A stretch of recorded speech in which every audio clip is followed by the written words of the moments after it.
Hello, Taste of AZ listeners. We are here today in Chandler. Chandler, yes. Chandler at Patent 139 Brewing Co. We just had a feast of food, which we will go through in a bit here. But meat sweats, you can see the meat sweats coming. Well, and the cool thing is, we'll get into it more, but Patent 139 refers to the Hass Avocado, and that runs throughout your menu. It's in the first beer that we had, and you don't necessarily recognize it as a component of every dish, but everything was delicious, and once you kind of get that through line, it makes every dish kind of come together in a unique way. Yeah. With that said, our guests, could you guys introduce yourselves? Yeah, my name's Tim Hass. I'm the owner here. And I'm Jared Martinez. I'm the executive chef. And with that said, give us a little bit, kind of the quick synopsis of what Patent 139 is. Yeah, so Patent 139, the 139th agricultural patent of the United States was Hass Avocados. Wow. Which was my great-grandfather. So it was back in August 27th, 1935, when it was approved. He, in La Habra Heights, California, had a grove of Fuerte avocados that he was growing, went and bought some seeds from Central South America, planted them, and 2 years later came out a black-skinned avocado. So he sold it at farmer markets there, and everybody loved it. They called it black gold because of the fatty creaminess aspect, different from the Fuerte, which has a little bit more firm texture. So he essentially bred a different type of avocado then, right? That's correct, yeah. On purpose? Yeah, at first he thought, like, what am I going to do with this? Like, this is not an avocado that I need to sell. And then when everybody saw how great it was, he decided, he's like, okay, well, let's plant more of these. Yeah, Sure. happy accidents, right? Yeah, exactly. Well, and planting avocados is, I'm not, in agriculture, let alone specifically with avocados, but am I correct in that you can plant a ton of them and not all of them will fruit? That is correct, yes. You can definitely do that when you plant them. I mean, just sometimes it just doesn't coincide with each other, and you'll have an avocado tree, you'll get the leaves off of it and stuff, just it won't bear fruit off there. That would be immensely frustrating, Yeah. planting a bunch of avocado trees and half What of a them don't joke fruit. by Mother Nature. Just like, Yeah.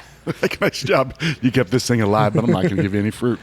Well, and it just kind of, not to get too into the weeds of the avocados before we bring it into you guys, but it's pretty incredible that he just decided to plant this tree, right? And then it created an avocado that's, 80 or 90% of all the avocados in the world? Yeah, I think it's up to about 92% of the world's consumed avocados are Hass avocados. That's pretty incredible. Yeah. And it's also crazy to think that that was only the 139th agricultural patent. It seems like I would have guessed that you were in the thousands by that point, right? That's in actually the a good point. I 1930s. didn't even think about that. It's crazy. Like, dang, yeah. Yeah, and I mean, back then, it wasn't very well known. And at the time, only patents back in the United States at that time lasted 17 years. So in 1952, when the patent was up for renewal, unfortunately, he passed away from a heart attack. And at the time, my great-grandmother didn't really think much of it. It's like, hey, all right, well, we have these trees here. We can sell the fruit to farmers markets.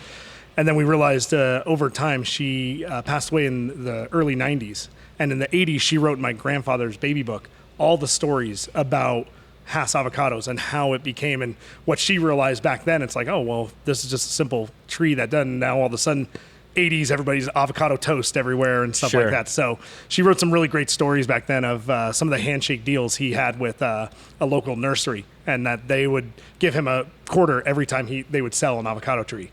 Is that frustrating for you that you guys don't have the patent still, considering how many avocados are sold? I would say, yeah. I mean, it's a couple. I think $2 billion in agriculture right now. Yeah. I mean, It's a little bit of a stab. just a little bit, Tim's getting red. He's getting his face red. I was totally afraid fine of with it. asking the question because you've been a very, very nice guy, super generous up until this point. But I was afraid that might be the thing that crossed the line. You're that's like, what that crosses. oh, you did it. But So with all that said, what's your background? My background has been hospitality ever since I turned 15. I was working as a busboy and a dishwasher at an Italian restaurant. Came out to Arizona. I figured, I'm going to be like my dad and my grandfather. I'm going to be an accountant. So I go to ASU. Wild West, man, right? Yeah, I was like, God, this is a great idea. After my first year at ASU, I'm like, this is not a good idea. Yep. So attended NAU for their hotel restaurant management program. And then just been working ever since my first management job was opening Wild Horse Pass Hotel and Casino as assistant beverage manager. And then I ended up at Four Seasons Resorts. Worked there for about 5 years as general manager at Proof, American Canteen.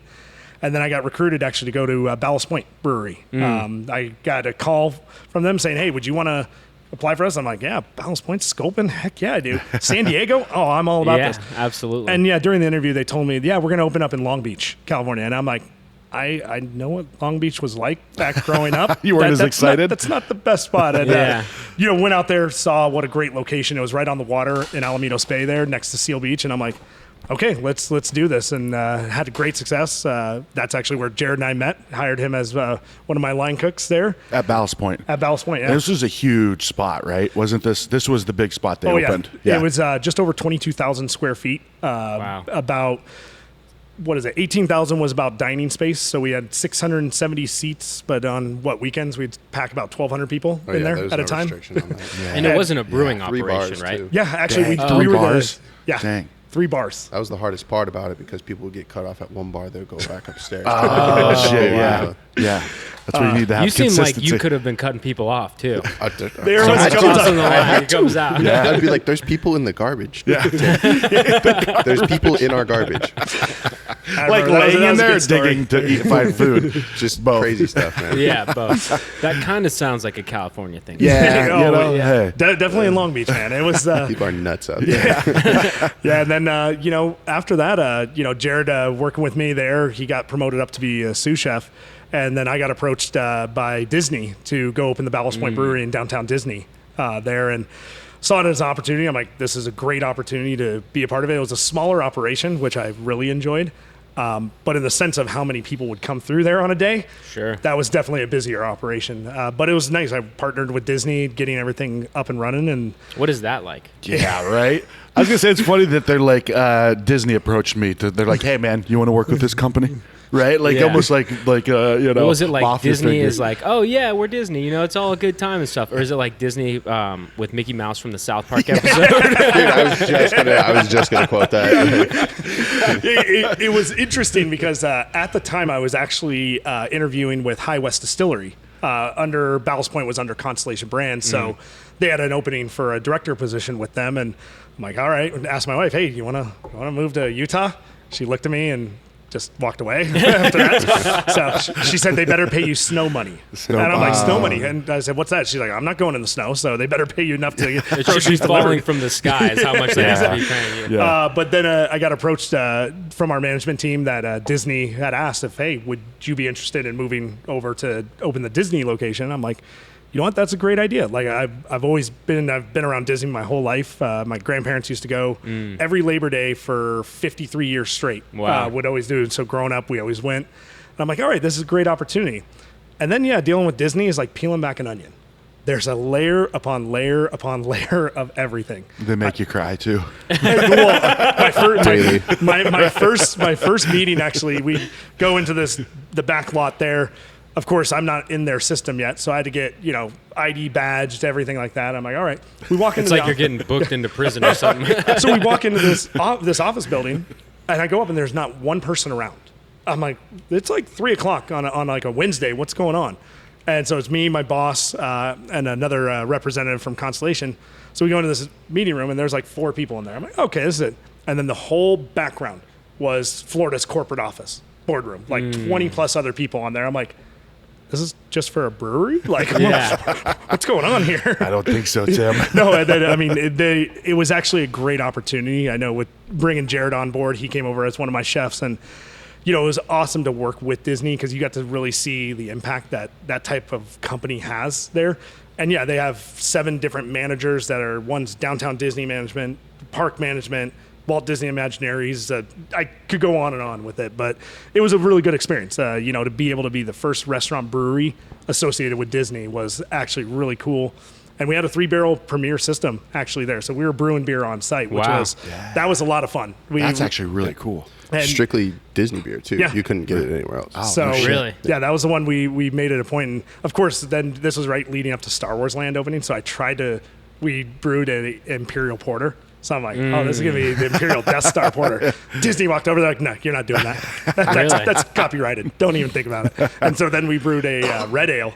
So I'm like, oh, so I was being creative. I'm like, I'll do Luke Skywalker's like call sign, the X-Wing there. Disney walked over. No, you're not doing that. And But they own the copyrights for it, right? yeah. Oh yeah. No, they wouldn't. They unless they say you do. And actually, if you go to Ballast Point's website, it's Ballast Point Anaheim. It's Downtown Disney District is a trademark by them. So, just to get apparel for that location that said Downtown Disney District it finally came out, 2021? Yeah. And we started Okay. the process in 2018. Just to go through all of that, because they're like, that's our brand. Like, we've got this locked down. And it's like super conservative too. It just says Downtown Disney. There's no logos, no nothing. Yeah. It's like, Yeah. it was really hard to do. yeah. it was such a great experience because we got to enjoy being a part of Disney and the growth, especially pre-COVID era. It was fun to see every day. You had not only guests coming locally, but you had guests coming internationally. We had people coming from Hong Kong. We had people coming from Japan and Australia and stuff. And then they're like, okay, we know Sculpin because we were shipping over to Asia Pacific and stuff. And then they're like, well, we want to come there. Like, this is what we want to do. So. Well, go ahead. I got to say, aside from like the perks of working there, that was definitely like the coolest thing is seeing like the international level on which we were going. They had just announced that like nationwide, we were in every 7-Eleven. Yep, that's right. Like a year before that. And then they were announcing their new distribution. Well, then we open up in Disney, and basically that's distribution in itself. Yeah. Where you're now promoting to the world. Sure. Yeah. Well, and you probably get, more international people in that one location than all the international people that you touch across the entire United States. Exactly. Oh, very much. Exactly. Yeah. Yeah. So I was going to say too, real quick, is the thing that you and I talked about last time was multiple times through, whether a class I took or a book that I was reading or an article or something, they mentioned Disney's hospitality, like how it's like everybody's fighting for second pretty much, right? Like their training and how they want the experience to be for the other side of it. So I'm sure that was huge. It was actually great. We got to go to their specific Disney training, and these are ones that all employees go through and stuff.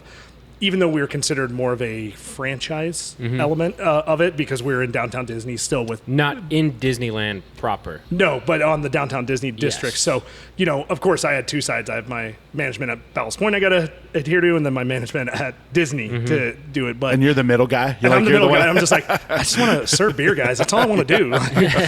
But it was great because, honestly, the world-class training they did there really helped us as our team, understand it's like, people spend, almost like a lifetime savings sometimes just to take their family to Disney. One time.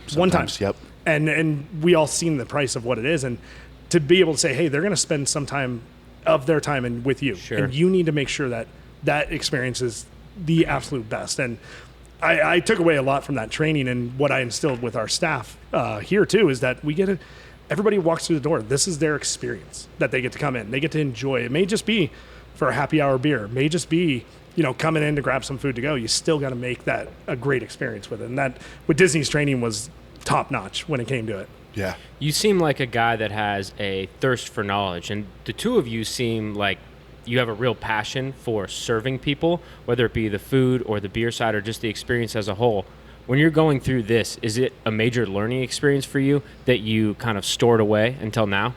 Yeah, I would say so. I think, from all of our experiences just throughout my career and with Jared's too, is that you culminate a lot of it together now, where it's like, understanding that there's certain people that are going to come in, for instance, we have a family came in and, kids are just screaming. There, you get out. I'm like, all right, hey, let's get their food.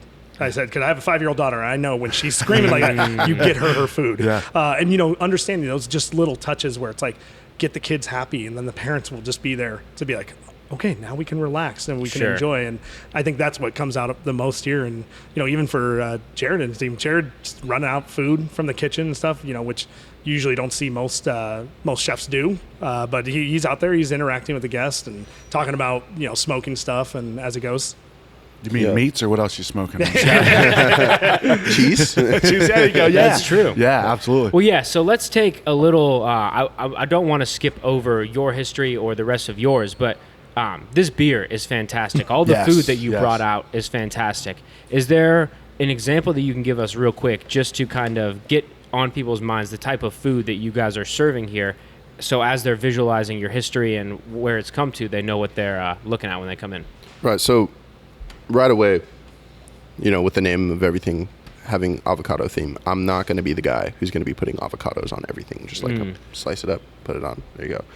No, we're going to be incorporating it in ways that people haven't seen before. We're taking the avocado and looking at it on a scientific level, what its properties are, like how it works, texture, what combats with the flavor and everything. So we access, obviously, avocado oil. That's a no-brainer. Avocados. We have avocado honey in-house. I'm working on getting avocado wood pellets. Interesting. So I can actually smoke and adhere that. From the avocado, like avocado tree. Yes. Like the way. Yeah. Back up real quick because I want to hear about the avocado honey, because you guys both talked about it, except he wasn't here when you told us about it, but then when you left he told us, so I'm like, this is significant. Right. So when we first started, he was kind of giving me ideas on like stuff, and I was like, I got you. Like I found this avocado honey, we can use avocado oil, and the avocado honey is specifically done by bees who are only allowed to pollinate with avocado flowers. Yeah. And it gives it kind of like this really nice tang on the aftertaste. So you taste it, it's got that like wildflower taste, but then all of a sudden you get like a little tropical-esque like feel to it. Nice. Yeah. But so go ahead, continue. You were on a track and I interrupted you. So even that fourth, like featuring our creme brulee, we've now accessed it to the point where we're now using it as like an egg form because of the fat and the protein that it offers. Really? So like my creme brulee is a no doesn't bake. use eggs?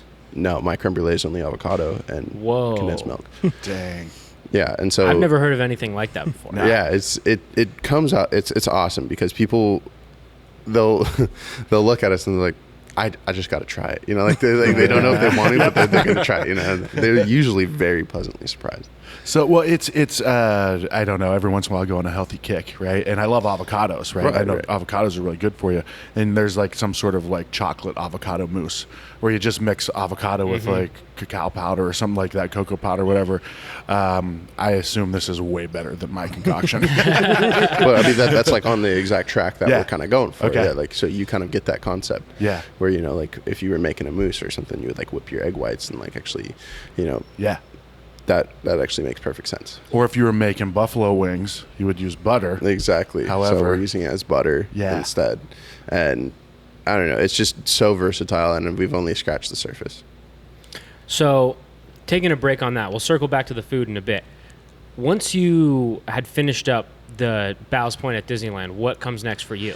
So came back. My family was already out here. My brother and my sister-in-law and niece. My parents were looking to relocate out of California, and we just I missed being in the desert. I loved being out here. And so I took a job as the opening GM for a restaurant group in Flint by Voltaire, located on 24th Street in Camelback, and really had a great experience. I'd been doing breweries for about 5 years, worked at Four Seasons, so I got to sort of mend both together where, more of an upscale American restaurant there, wood-fired cooking, but also then get back into my element of cocktail making, mixology. So came back out, opened that restaurant, in October 2019.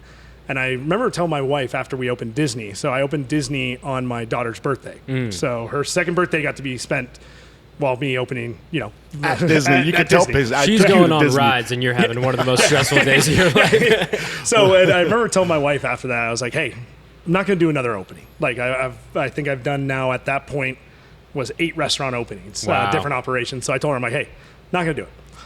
Fast forward 10 months later, I opened another restaurant here. And by the way, we moved from California to Phoenix during that time. And so I told her after that, I said, hey, not going to do another opening unless, I'm going to do my own.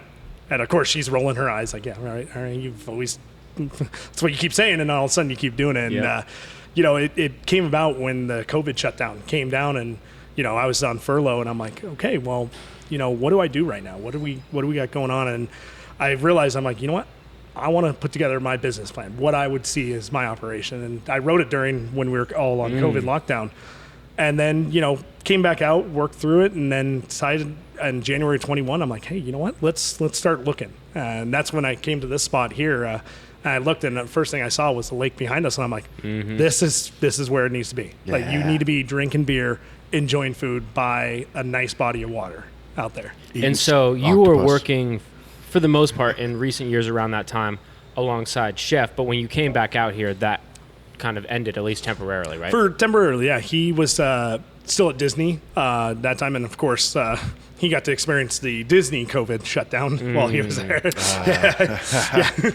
And you know, when I started putting this idea together and, you know, got the lease, and I started thinking, I'm like, okay, I need somebody that is a chef I've worked with before, but has the creativity, not just comes in and says, okay, here's what we're going to do, you know, can be creative. And so I reached out to Jared, and I knew that his both sisters lived out here.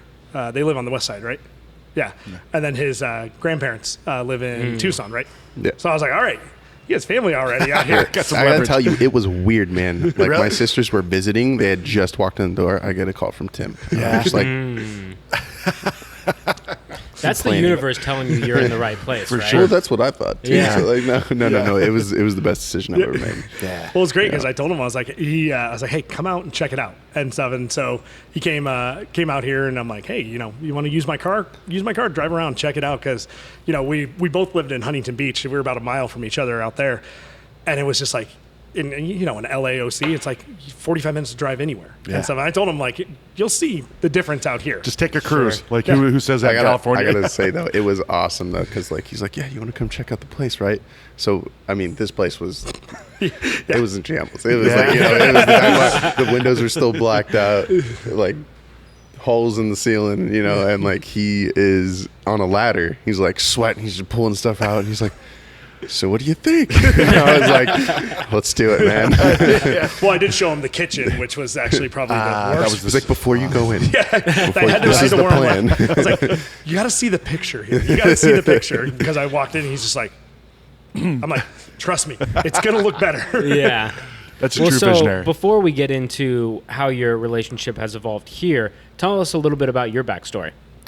Yeah, so I started cooking a lot, like in high school, towards the end. Like, you know, I planned to actually like do music, and then Where would you grow up? so I grew up in Huntington Beach. Okay. And yeah, I just started cooking a bunch, and then, you know, culinary school kind of popped up as an idea, and I just went for it. You know, it's like, I got to do something, and it worked out really well. The moment I started culinary school, I started working full time at a restaurant. I was 17. And you hadn't worked at a restaurant before then? No, I just did it. And I you know, mean, that's young to be working at a restaurant full time. yeah, like now, definitely. Like Tim said, he was like 15 when he started like dishwashing and stuff. I just went right to cooking, and then I worked at the resort at Pelican Hill, which is like a really big resort on the coast of Newport Beach. And that's kind of like the kick I was on, was like a kind of like a fine dining kick, and I wanted to, like, you know, further that. Why? What was it about that you liked? Just the style and the look of everything. Okay. And you know, it kind of like comes out in my food sometimes too. If you see the lamb, you see the octopus. Like, I still love doing that stuff. Yeah. And I had this friend that was like, dude, I just got this job at Ballast Point, you know, like, you want to come with me? And I was just like, I don't want to work with you, one, and two, I don't want to make burgers and tacos. And like, so I avoided it for like 6 months, and then, you know, I had a job that I was working at that my checks were bouncing. And so there was one Friday night, I was like, yeah, I don't feel like going in, you know, like, and I called him, I was like, give me a stage, you know, so I show up, do the gig, and, you know, I meet Tim, and then it's history from there. Yeah. Well, where does, like, so this is just my limited mind saying this, right? But where does fine dining and barbecue meet, right? Because you've got, like... Well, so I can't necessarily call this like fine dining, Sure. you know, but we have aspects in there that we really like, and it's more so techniques, Okay. and styles. Like, we're sous videing things, we are brining things, we are fermenting things, you know, Okay. we are showcasing everything we can do with what we've got, and I definitely think this is not your average brewery food. I would have to agree with And that. we're out there with like Absolutely. most restaurants too, you know. Yeah. So. Yeah. Yeah, I wouldn't even say, oh, how do they compare to other brews? It's not, no. Where do they compare to other restaurants? Right? Yeah, Because sure. this shit is next level, man. This is fantastic. Well, yeah. So the dishes we tried, we had a burger, we had the wings with the avocado green buffalo sauce, which we're going to go into that in a minute here. What Yeah. else do we have? The octopus. Octo, octopus. and then I give you guys like the Reuben. The that I've Reuben. been Yeah, what was the working on. Reuben? That was that was secret menu, right? Taste of AZ So- only. yeah, precisely. What was the dip that we had as well? The smoked feta and Yeah, avocado? the smoked feta and avocado dip. And you smoke the feta yourself, right? Yeah. So we get our big tubs of feta in, comes in a brine, a giant block. We break it down, and then we cold smoke it. Kind of like that technique I was telling you about where we start the little campfire, let it burn out, and then we wrap it and just let it seep into it.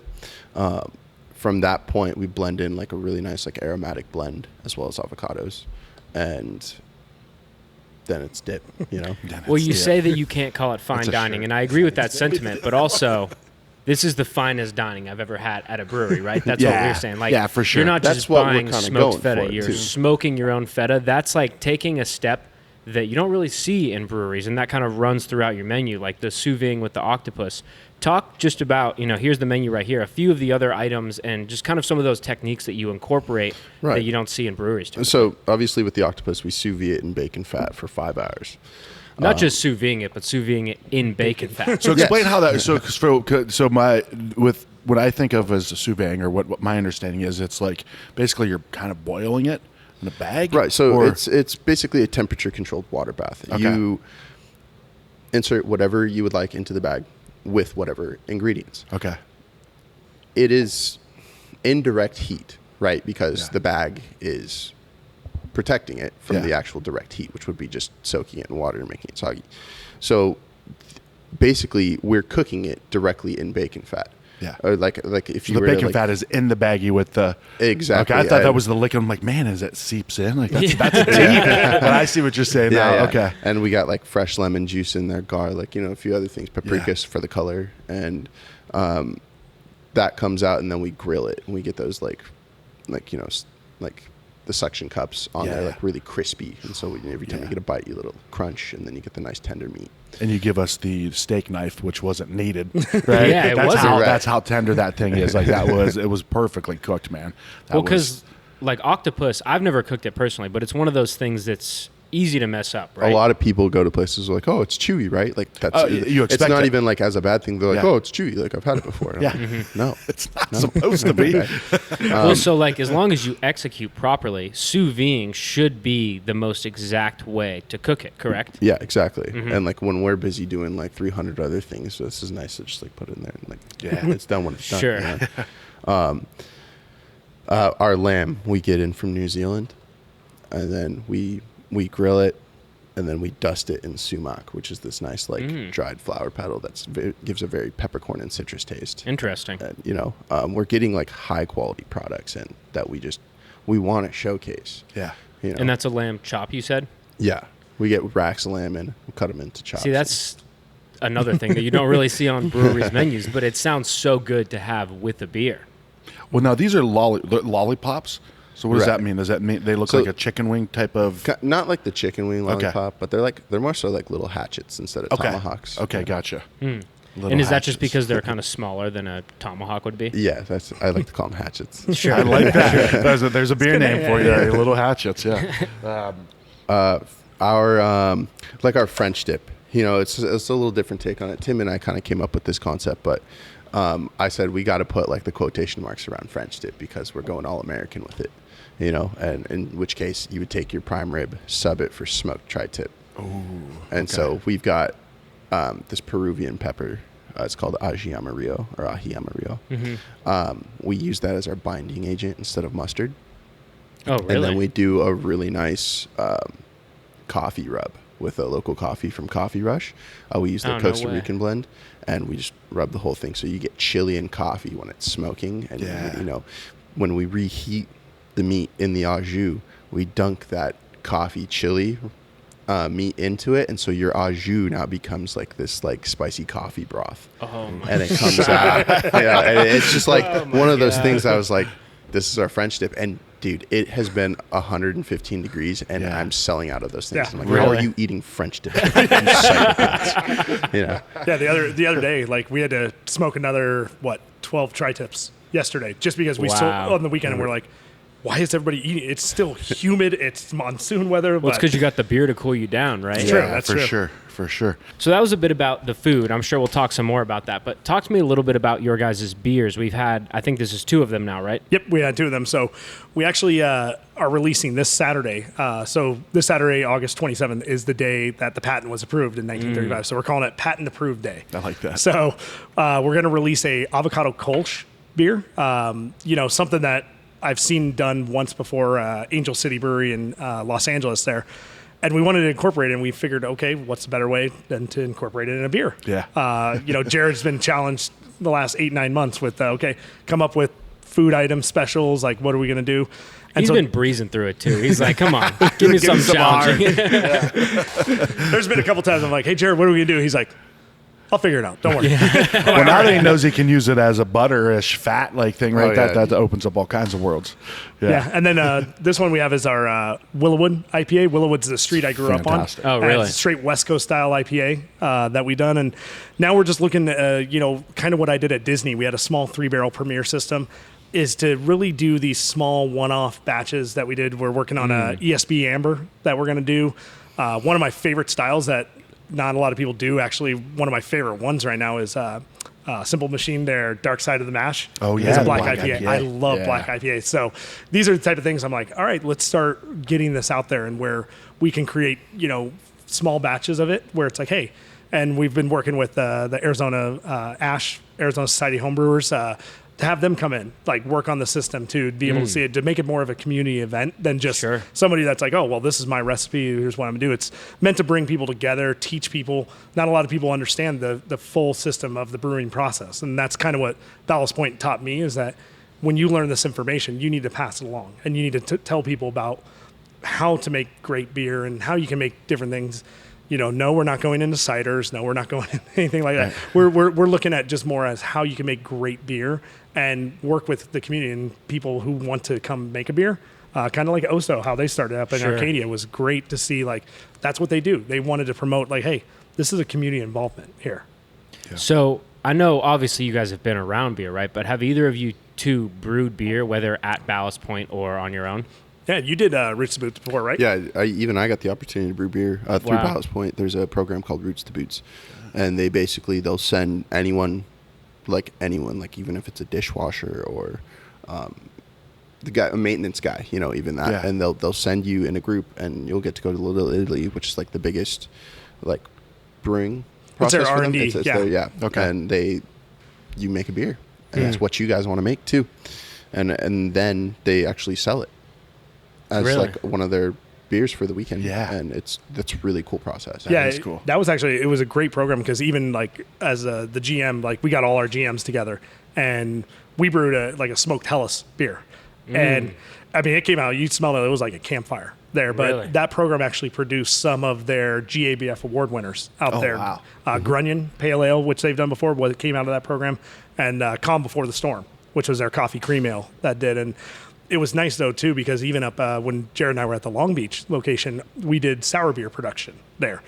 And so we actually decided to come up with they did a single hop sour series and stuff. And so the first one, they basically put it out to all of our staff there and said, hey, whoever can name this beer will actually get to brew the first batch.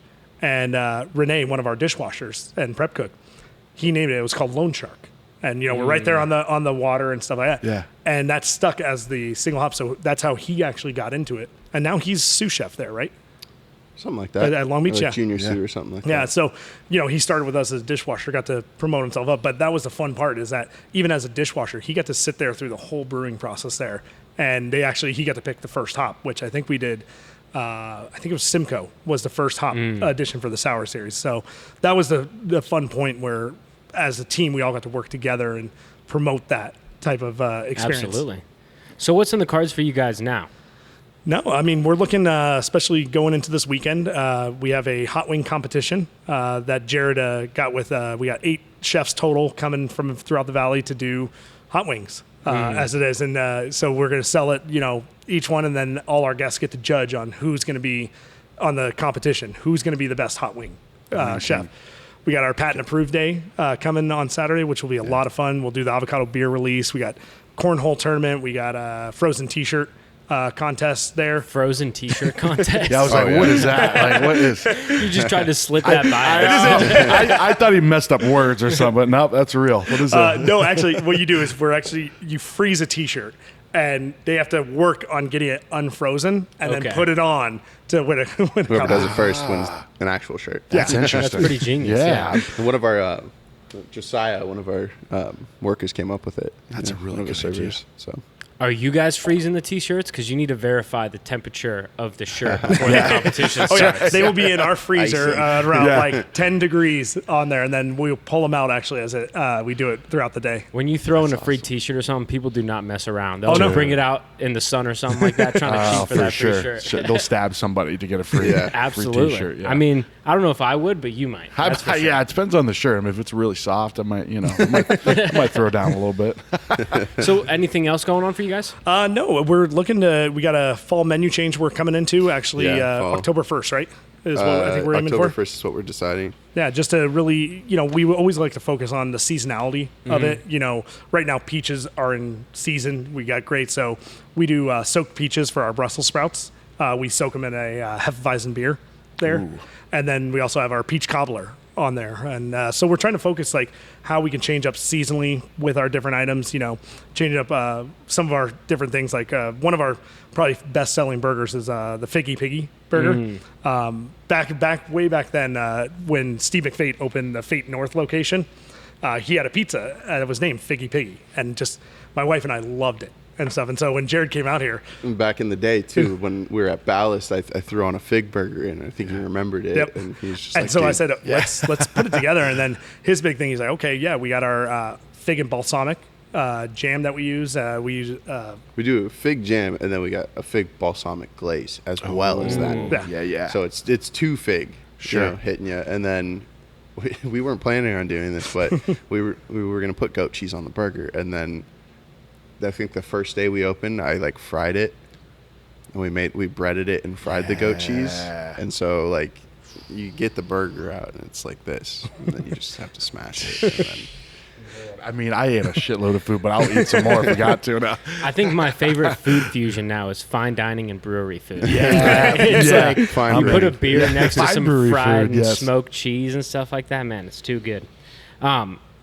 So it sounds like you are a big craft beer guy even before this opened, right? Like obviously working at Ballast Point and whatnot. What are some of your favorite Arizona beers, if you don't mind me asking? No, I mean, but like I mentioned, like Simple Machine, Dark Side of the Mash is probably the one I've been really into lately. Even if it's 110 degrees, I'm like, Sure. dude, it's still such a great. I had one the other day. I'm like, all right, now I got to go order more because we ran out. But Someone needed to step up, though, right? Lost Highway Yep. came off the shelf, so there was a vacuum. And I tried Lost Highway actually back when we were opening Proof in 2012, and that was actually before Mother Road was actually distributed. They were like, hey, and I remember Dan was their sales guy, which coincided that Dan actually became our Arizona sales guy for Ballast Point. Yeah, so Dan him and I Shamir, you linked- remember Dan, right? Yeah. You met Dan. Yeah. Yeah.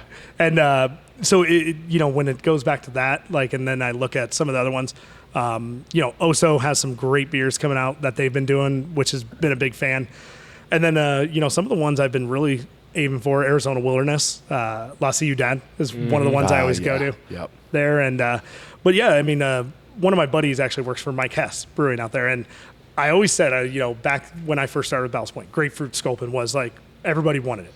But their grapefruit solace that they do out of Mike Hess is probably one of the best fruit IPA beers I've tried. And then we just tapped the other day 12 West their pineapple frontside, and that beer we already sold out. Yeah, All right, and I was freaking out People to have been Jake. eating that one up. I'm like, hey, please tell me. He's like, I got 2 sixels left. I'm like, okay, bring them. And those were gone in like 5 days. I'm like, So you need to mark this off on yeah. the So that's why I'm menu. like, oh well, I know what I'm doing today, updating the beer list as it goes in. And what about you? For craft beer, so I got to say, this is mainly because I have a bunch of family that worked there, but also kind of got me out into Arizona for beer. At least I was a little spoiled, kind of growing up into it in California, Sure. being so close to San Diego and trying all that stuff. But then my brother-in-law introduced me to Wren House, and that's when I was like really like, okay, dude, Arizona doesn't mess around. Yeah, yeah. So he got me naturally. He got me a 6-pack of Spellbinder. Yeah. And that was gone in a Yeah. day. Did you cook with any of it, or you just drank it all? I didn't make it to the pan. Sorry. He didn't even make it to the stovetop. That's by the right. time that six-pack was gone.